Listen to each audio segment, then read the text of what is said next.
আলাইকুম, কেমন আছেন? আবার নতুন একটা ভিডিও নিয়ে আসলাম আপনাদের সামনে।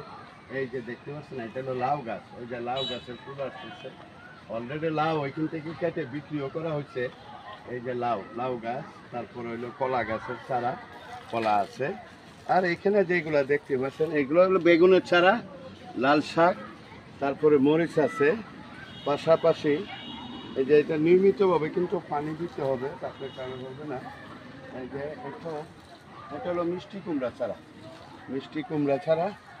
আর এইখানে এটা, আর তারপরে ওই পাশে এই যে দেখুন পুঁই শাক, দেখতে পাচ্ছি ভাইয়া, পুঁই শাক, পুঁই শাক। এই যে ডাঙ্গা শাকের বিচি, অর্থাৎ আমরা যে লাল শাকিয়া করি, এটা যে বিচিগুলো পুঁততেছে, এই বিচিটি দরকার আছে। বিচিগুলো যখন বড় হবে তখন আপনারা মনে করে যে বিচি ফেলাইতে হবে।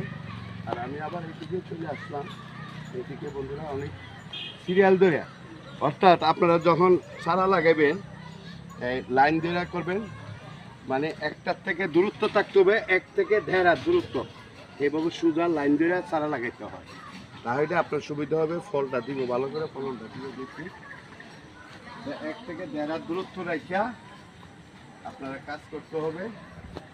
বেগুনের চারা, যে কোনো চারা এই জন্য লাগাইবেন।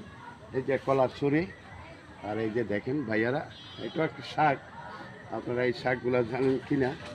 হ্যাঁ, ওইটা হলো লাল লাল ধরনের জলপই মতো এই চারা আছে, আপনারা এগুলো লাগাইতে পারেন। আর জাঙ্গিনা আচ্ছা, ওই পাশে ভাই ক্যামেরাম্যান একটু দেখেন, ওই পাশে শিম গাছ আছে, পেঁপে গাছ আছে, তারপরে আম গাছ আছে, অনেক চারা লাগানো হয় আছে বাগানটা।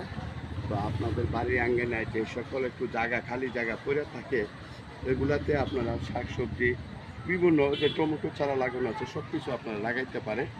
তো ভিডিওটি যদি ভালো লাগে লাইক কমেন্ট শেয়ার করে দিবেন, অন্যান্য বন্ধুদেরকে দেখার সুযোগ করে দিবেন। আর পাশাপাশি আমার চ্যানেলটাকে সাবস্ক্রাইব করে পাশে থাকবেন নতুন নতুন ভিডিও পাওয়ার জন্য। ধন্যবাদ সবাইকে।